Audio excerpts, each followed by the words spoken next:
Hello दोस्तों, नमस्कार। MCC classes में साथियों आपका बहुत बहुत स्वागत है। और आज हम देखने वाले हैं आपका दोस्तों 31 अगस्त का 3 बजे का यानी कि सेकंड शिफ्ट का पेपर। ठीक है, तो जल्दी से अगर आपको अच्छा लगे वीडियो तो जल्दी से इसको शेयर जरूर कीजिएगा दोस्तों, क्योंकि इस बार हमारा टारगेट है दोस्तों एमपी पुलिस, और टारगेट है हमारा 6 मार्च। ठीक है, क्योंकि अपना ये मानना है कि 6 मार्च को ही हमारा पेपर है साहब। ठीक है, अगर बाद में लगता है ठीक है, लेकिन हमें 6 मार्च का टारगेट याद रखना है। एमपी पुलिस निकालना ही निकालना है इस बार। तो ये है आपके पुराने पेपर जो कि मैंने अपडेट करके बता रहा हूँ दोस्तों, और जीके का चल रहा है। और मैं अब कोशिश पूरी करूंगा, क्योंकि अब तबीयत भी ठीक है और सब काम भी ठीक चल रहा है। ठीक है, तो अब आपके लिए जिले वाला वीडियो भी आ जाएगा। ठीक है, चलिए बात करते हैं। तैयार हो जाइए दोस्तों। इस बार एमपी पुलिस किस दल में FIH, ठीक है, क्या है दोस्तों, ये लिखा है यहाँ पे FIH जूनियर हॉकी विश्व कप 2016 जीता। तो ये जीता था पहली बार दोस्तों हमारे भारत देश ने, है ना। बहुत मतलब लगभग 15 साल बाद ये जीता था।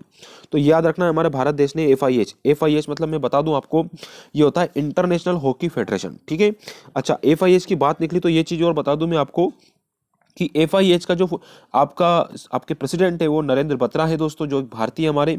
और बात करता हूँ इनके CEO जो है आपके थेरी है ना। थेरी इनकी आपके CEO हो गई FIH की। और स्विट्जरलैंड का लुसाने यहाँ पे इसका हेडक्वार्टर है। ये चीज़ आपको यहाँ पे याद रखना है दोस्तों। चलिए आगे बात करता हूँ। और अगली बार जो होना है वो हमारे भारत देश में होना है ना। जूनियर हॉकी विश्व कप आपका 2021 में होना है। ठीक है, तो ये भी आपको याद रखना है। जैसे होगा हम बता देंगे आपको। अगला है एक पासा फेंकने। चलिए गणित का प्रश्न आ गया दोस्तों, ये ना। गणित के आगे बात करते हैं कि डिजिटल भुगतान पर समिति के अध्यक्ष कौन थे दोस्तों। तो डिजिटल भुगतान की समिति बनी थी उस टाइम पे, इसके अध्यक्ष थे रतन वी वटल। कौन थे? रतन वी वटल। लेकिन अब इसके वर्तमान में अध्यक्ष है, ये सब आरबीआई करती है दोस्तों। आरबीआई का काम होता है इनको बनाना, किसको बनाना है किसको नहीं बनाना है। ठीक है, तो ये बने थे दोस्तों नंदन नीलेकणी बने वर्तमान में। कौन है? नंदन नीलेकणी। तो ये डिजिटल भुगतान समिति के वर्तमान अध्यक्ष हो गए। अब बात करूं आरबीआई की, तो 1 अप्रैल 1935 को दोस्तों इसकी स्थापना हुई थी। कब हुई थी? 1 अप्रैल 1935 को इसकी स्थापना हुई थी, ये याद रखना है आपने को। ठीक है, दूसरी मैं बात करूं, जब उस टाइम पे जब ये बनी थी उस टाइम पे इसका हेडक्वार्टर था कोलकाता। क्या था? कोलकाता। और वर्तमान में क्या पहुंच गया दोस्तों? ये मुंबई है यहाँ का। कौन है? मुंबई। और यहाँ के आप जानते हो गवर्नर कौन है? शक्तिकांत दास यहाँ के गवर्नर है। चलिए आगे बात करते हैं। मैंने एक लिंक दे रखा है आपको डिस्क्रिप्शन में परीक्षा ऐप का। ठीक है, तो वहां से आप ये परीक्षा ऐप डाउनलोड कर सकते हैं। यदि आप टेस्ट सीरीज या मॉक टेस्ट देना चाहते हैं, अपनी रैंक जानना चाहते हैं, कौन सा टॉपिक आपका कमजोर है ना, टेस्ट लगाने के बाद ही मालूम चलता है ना, कितने नंबर आ रहे हैं, कितने लोगों के बीच हमारी रैंक लग रही है। तो ये चीज प्राप्त करने के लिए दोस्तों आप ये टेस्ट सीरीज जरूर लें MP कांस्टेबल की। और SI की तैयारी करें तो SI की आप खरीद सकते हैं। बात करता हूं दोस्तों में ग्रुप सबकी यहाँ पे मिल रही है, और यहाँ पे आपको 50% का डिस्काउंट मिल जाएगा यदि आप ये कोड यूज करते हैं MCC50। तो दोस्तों जल्द कीजिए, है ना। और टेस्ट रेगुलर लगाइए, क्योंकि टारगेट भी हमारा MP पुलिस ही है। इसी के साथ हमारा अगला प्रश्न आता है दोस्तों कि पिछले 18 वर्षों में नेपाल का दौरा करने वाले हमारे भारत के पहले राष्ट्रपति कौन बने। तो नेपाल में बहुत समय बाद गए, 18 वर्षों बाद दोस्तों, हमारे प्रणब मुखर्जी जो राष्ट्रपति थे, है ना। तो ये वहां पे जा चुके हैं, ये आपको यहाँ पे याद रखना है। नेपाल की बात करें तो नेपाल की राजधानी आप हमें कमेंट करके बताएंगे, और उसकी मुद्रा क्या चलती है वो आप हमें कमेंट, ये दोनों चीज कमेंट अवश्य करें, और अपना नाम भी लिखें। ठीक है, ताकि हम आपका नाम भी यहाँ पे शो कर सके कि किसने सही आंसर दिया। नीति आयोग का पहला उपाध्यक्ष कौन है? तो ये है अरविंद पनगड़िया। कौन थे दोस्तों? अरविंद पनगड़िया पहले नीति आयोग के अध्यक्ष बने। दूसरी में बात करूं यहीं पे, तो वर्तमान अध्यक्ष कौन है दोस्तों आपके? तो ये है आपके राजीव कुमार। कौन है दोस्तों? राजीव कुमार वर्तमान उपाध्यक्ष है नीति आयोग के। नीति आयोग की मैं बात करूं दोस्तों, तो ये है आपकी एक गैर संवैधानिक संस्था है। पहली चीज तो ये है। दूसरी बात, इसके जो अध्यक्ष होते हैं वो वर्तमान में जो भी प्रधानमंत्री हैं वो होते हैं। ठीक है, और उपाध्यक्ष आपके ये हैं। और CEO की मैं बात करूं दोस्तों, तो CEO है आपके अमिताभ कांत। कौन है दोस्तों? अमिताभ कांत। अगला प्रश्न आता है दोस्तों कि मध्य प्रदेश का मुख्य सचिव कौन है। तो वर्तमान में मध्य प्रदेश का मुख्य सचिव अभी वसंत प्रताप नहीं है, ये उस समय थे। इनके बाद आपके बने हैं कौन दोस्तों? ये बने थे, चलिए मोहंती है, ये बने थे आपके सुधीर रंजन मोहंती बने थे। और वर्तमान में आपके कौन है दोस्तों? इकबाल सिंह बैस। ये करंट अफेयर का क्वेश्चन जब मैं पढ़ाया था आपको तब करवा चुका हूँ कि इकबाल सिंह बैस वर्तमान में मुख्य सचिव है मध्य प्रदेश सरकार के। और मध्य प्रदेश के मुख्यमंत्री आपके कौन है? जानते होंगे दोस्तों, है ना। लेकिन इनका विधानसभा कहाँ है? तो ये बुधनी से विधानसभा क्षेत्र है शिवराज सिंह चौहान का, ये आपको याद रखना है। और आनंदीबेन पटेल यहाँ की वर्तमान राज्यपाल है ना।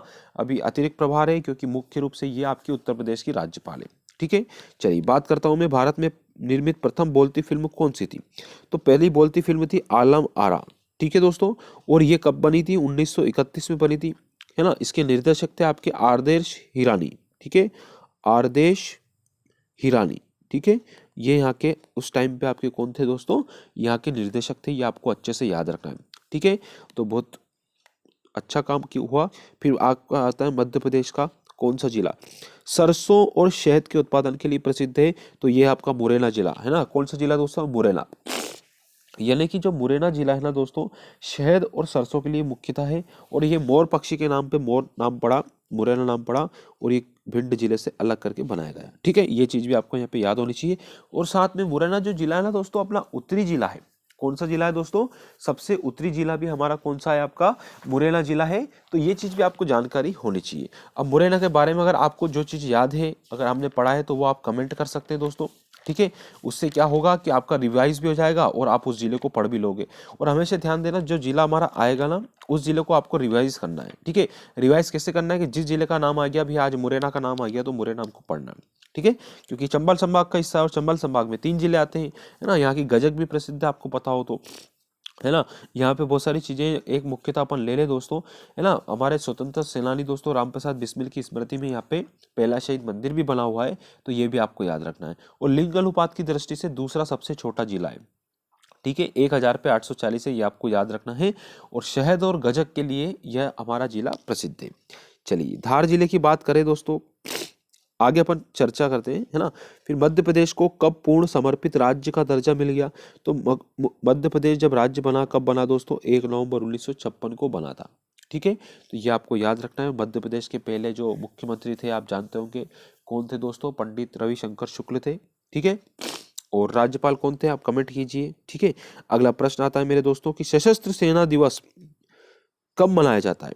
सशस्त्र सेना ध्वज दिवस कब मनाते हैं? ध्वज है तो ये मनाते हैं 7 दिसंबर। ये दिवस वाला मैंने बना रखा वीडियो, आप प्लेलिस्ट में जाइए, लूसेंट जीके या लूसेंट विविध करके आप चेक कीजिए, उसमें आपको ये वीडियो मिल जाएगी। बड़ी ट्रिक से, बड़ी आसान तरीके से मैंने समझाया है। प्रश्न आता है राष्ट्रीय सुरक्षा दिवस कब मनाया गया? तो राष्ट्रीय सुरक्षा दिवस 4 मार्च को मनाते हैं। कब मनाते हैं मेरे दोस्तों? 4 मार्च को मनाते हैं। ये भी आपको याद होना चाहिए। आप प्लेलिस्ट में चेक अवश्य कर लीजिएगा और इनको याद कर लीजिए, क्योंकि एक ना एक दिवस आपका परीक्षा में पूछा जाता है। किसी उच्च न्यायालय के मुख्य न्यायाधीश की नियुक्ति किसके द्वारा की जाती है? तो ये की जाती है राष्ट्रपति के द्वारा, ठीक है। चलिए, और इनको, ठीक है, ये आपको याद रखना है। अगला प्रश्न आता है दोस्तों, भारत में पहला इस्पात संयंत्र कहाँ स्थापित हुआ? तो ये हुआ जमशेदपुर। जमशेदपुर कहाँ पड़ता है दोस्तों? झारखंड में पड़ता है। झारखंड की राजधानी आप बता दो मेरे को, रांची होती है क्या, है ना। यहाँ के मुख्यमंत्री आपके हेमंत सोरेन है, और द्रौपदी मुर्मू यहाँ की गवर्नर है, और रवि रंजन यहाँ के मुख्य न्यायाधीश है, ठीक है। तो ये भी आपको याद होना चाहिए। और 1907 में टाटा स्टील कंपनी के द्वारा यह स्थापित किया गया था, जमशेदपुर, ठीक है। जमशेदपुर टाटा जी के नाम से भी इसको जाना जाता है, और स्वर्ण रेखा नदी के किनारे स्थित है। भारतीय चुनाव आयोग की स्थापना कब की? तो भारतीय चुनाव आयोग की स्थापना 1950 में हुई दोस्तों। और वर्तमान में मुख्य निर्वाचन आयुक्त तो आपके सुनील अरोड़ा है, जो कि 23 नंबर के हैं। उसके बाद ही दोस्तों आपके उप चुनाव आयुक्त जो आते हैं वो सुशील है, राजीव कुमार है, 2 हैं, ठीक है। तो ये भी आपको याद रखना है। और इसकी स्थापना मूल रूप से देखी जाए तो 25 जनवरी 1950 को हुई थी, ठीक है। चलिए, तो 25 जनवरी को हम क्या मनाते हैं? वोटर्स डे के रूप में भी इसको मनाया जाता है। तो ये भी आपको याद रखना है मेरे प्यारे दोस्तों। जल्दी से शेयर कर दीजिए अगर अच्छी लग रही जानकारी तो, है ना। क्योंकि जीके ही सिलेक्शन करवाता है, आपको पता है ना भैया, है ना। क्योंकि ये क्या है, कहीं से भी आ जाता है, ठीक है। निम्नलिखित में से किसे नीति आयोग का मुख्य कार्यपालक अधिकारी बनाया? सीईओ अभी पढ़ा था अपन, अमिताभ कांत दोस्तों, ठीक है। तो अमिताभ कांत को बनाया गया था। अगला प्रश्न आता है, ये आप कर लीजिएगा, विक्रम पुरस्कार किसे दिया जाता है दोस्तों? तो ये विक्रम पुरस्कार दोस्तों खिलाड़ियों को दिया जाता है, लेकिन कौन से खिलाड़ियों को? तो ये दिया जाता है हमारे सीनियर खिलाड़ियों को। तो ये भी जानकारी आपको याद होनी चाहिए। दूसरी, इसकी राशि बढ़ा दी दोस्तों, तो 5 लाख रुपए कर दी गई है, ठीक है। किसकी? विक्रम पुरस्कार की राशि। फिर आता है सार्वजनिक सेवा, है ना, सार्वजनिक सेवा delivery guarantee, public service delivery guarantee के संबंध में कानून बनाने वाला भारत का पहला राज्य कौन सा है दोस्तों? तो हमारा भारत का पहला राज्य हमारा मध्य प्रदेश है ना, जिसको सोया स्टेट के नाम से भी जानते हैं, टाइगर स्टेट के नाम से जानते हैं, ठीक है। इसका नामकरण पंडित जवाहरलाल नेहरू ने रखा था, जो हमारे भारत के प्रथम प्रधानमंत्री रहे हैं, ठीक है। चलिए आगे मैं बात करता हूँ कि देश भारत के प्रथम उप प्रधानमंत्री रहे, तो कौन रहे दोस्तों? सरदार वल्लभ भाई पटेल। ये आपको यहाँ पे याद रखना है। इन्होंने ही दोस्तों भारतीय संघ के 7 सैकड़ों रियासतों को विलय इन्होंने ही करवाया था, इसलिए इनका एकता पुरुष के नाम से भी जानते हैं। और एकता एक स्टेचू ऑफ यूनिटी के नाम से एक इनका स्टेचू भी बनाया गया है, सबसे बड़ा, जो कि विश्व में सबसे ऊंची मूर्ति है हमारी, 182 मीटर ऊंची है दोस्तों, जो कि गुजरात में है, नर्मदा नदी के किनारे स्थित है। ठीक है, तो ये भी आपको याद रखना है दोस्तों। अगला मैं प्रश्न की बात करूंगा दोस्तों, एक अभ्यारण्य जो कि श्योपुर में स्थित है, कौन सा अभ्यारण्य है दोस्तों? तो कूनो अभ्यारण्य। तो कूनो पालनपुर अभ्यारण्य दोस्तों श्योपुर में है। वर्तमान में यह नेशनल पार्क बन चुका है, यानी कि राष्ट्रीय उद्यान आपका बन चुका है, और यहीं से आपके गुजरात के गिर अभ्यारण्य से शेरों का स्थानांतरण किया जाएगा। अगला प्रश्न आता है आपका कि भारतीय रेलवे के कायाकल्प नामक नवगठित नवोन्मेष परिषद का नेतृत्व कौन करता है? कौन कर रहे हैं दोस्तों? तो ये कौन कर रहे हैं दोस्तों? रतन टाटा जी कर रहे थे। ठीक है, ये आपको याद होना चाहिए। अभी काफ़ी चेंजेस आ गया है रेलवे में, तो वो भी हम चर्चा करेंगे उस पर भी, जो आपके लिए इंपॉर्टेंट प्रश्न बनते हैं। चलिए दोस्तों, इतने ही प्रश्न, आपके 20 प्रश्न यहाँ पे कंप्लीट हो गए हैं। ठीक है, चलिए प्लीज़ थोड़ा शेयर और कर दीजिए, क्योंकि आपका सपोर्ट मुझे मिलेगा तो मुझे बहुत अच्छा लगेगा। और एमपी पुलिस टारगेट हमारा। धन्यवाद साथियों। पीडीएफ जल्द आपको टेलीग्राम चैनल में शो हो जाएगी।